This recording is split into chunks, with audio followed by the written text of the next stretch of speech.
Hi நண்பா, இந்த ஒரு வீடியோவுல ஒரே திரைப்படமான தக்லைஃப் திரைப்படத்தின் மூலம் எஸ்கேவை ஓரம் கட்டிய நடிகர் சிம்பு எதுல அப்படின்றத பாக்குறதுக்கு முன்னாடி தக்லைஃப் திரைப்படம் வரும் ஜூன் 5ஆம் தேதி வெளியாக போகுது.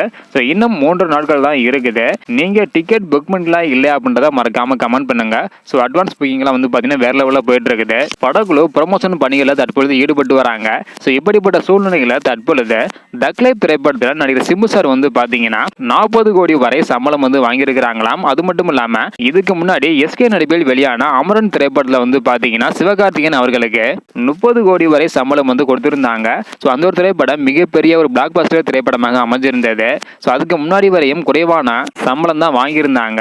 அமரன் திரைப்படம் மிகப்பெரிய அளவுல வெற்றி பெற்ற காரணத்தினால 30 கோடி வரை சம்பளம் வாங்கியிருந்தாங்க. ஆனா தக்லைஃப் திரைப்படத்தில் எஸ்டிஆர் வந்து பாத்தீங்கன்னா 40 கோடி வரை வந்து சம்பளம் வந்து வாங்கியிருக்கிறாங்களாம். அது மட்டும் இல்லாம கமல் சார் 100 கோடி வரையும், திரிசாமம் 12 கோடி வரையும் சம்பளமாக வந்து வாங்கியிருக்கிறாங்களாம். அது மட்டும் இல்லாம சிம்பு மற்றும் எஸ்கே இந்த 2 பேருக்குமே வந்து பாத்தீங்கன்னா அடுத்தடுத்த திரைப்படங்கள் பெரிய பட்ஜெட் படங்களாகவும், அது மட்டும் இல்லாம முன்னணி இயக்குநர்கள் கூட வந்து பாத்தீங்கன்னா இணைஞ்சு நடிக்க போறாங்க. இதனால கண்டிப்பாக அடுத்தடுத்து எஸ்டிஆர் மற்றும் எஸ்கே இந்த 2 பேருக்குமே கடுமையான போட்டி வந்து பாத்தீங்கன்னா இருக்க போகுது. இதை பத்தி உங்களோட கருத்து என்ன அப்படின்றதையும், அது மட்டும் இல்லாம இந்த 2 பேர்ல உங்களுக்கு பிடித்த ஹீரோ யார் அப்படின்றதையும் மறக்காம கமெண்ட் பண்ணுங்க. ஓகே அன்பா, தேங்க்யூ.